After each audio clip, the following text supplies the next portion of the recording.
ಬಾಳಿದರೆ ಸ್ವರ್ಗ ಸುಖ ಎಂಬ ಮಾತಿನಂತೆ ಇಂದು ನಮ್ಮ ಸ್ನೇಹಿತರು ಒಟ್ಟಿಗೆ ಬಾಳುವ ಆನಂದ ಎಂಬ 5ನೇ ತರಗತಿ ಗದ್ಯ ಪಾಠವನ್ನು ಅಭಿನಯ ಮಾಡಿ ತೋರಿಸುತ್ತಾರೆ. ಬನ್ನಿ ನಾವು ನೋಡೋಣ. ಬನ್ನಿರಿ ಬನ್ನಿರಿ, ಇಲ್ಲಿ ಅಮ್ಮನ ಮರ ಮತ್ತು ಅಮ್ಮನ ಕಲ್ಲಿದೆ. ದರ್ಶನ ತಗೊಂಡು ಹೊರಡೋಣ.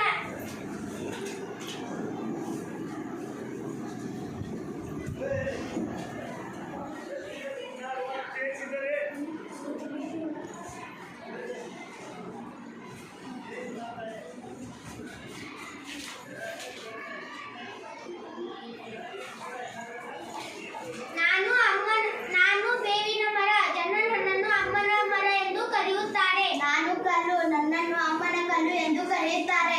ಏ ಕಲ್ಲೆ, ನನ್ನ ಪಕ್ಕದಲ್ಲಿ ಇರುವುದರಿಂದ ನಿನ್ನನ್ನು ಜನ ಅಮ್ಮನ ಕಲ್ಲು ಎಂದು ಕರೆಯುತ್ತಾರೆ. ಅರ್ಥವಾಯಿತೆ? ಏ ಬೇವಿನ ಮರ, ನನ್ನ ಪಕ್ಕದಲ್ಲಿ ನೀನು ಇರುವುದರಿಂದ ನಿನ್ನನ್ನು ಅಮ್ಮನ ಮರ ಎಂದು ಕರೆಯುತ್ತಾರೆ. ಇಲ್ಲಿ ನಾನೇ ಹೆಚ್ಚು, ನಾನೇ ಶ್ರೇಷ್ಠ. ಇಲ್ಲಿ ನಾನೇ ಹೆಚ್ಚು, ಇಲ್ಲಿ ನಾನೇ ಶ್ರೇಷ್ಠ. ನಾ ಇರದಿದ್ದರೆ ಜನ ನಿನ್ನನ್ನು ಹೊಡೆದು ಹಾಕುತ್ತಾರೆ. ನಾನು ಇರದಿದ್ದರೆ ಜನ ನಿನ್ನನ್ನು ಕತ್ತರಿಸಿ ಹಾಕುತ್ತಾರೆ. ನಾನು ನಿನ್ನ ಬಿಟ್ಟು ಹೋಗುತ್ತೇನೆ.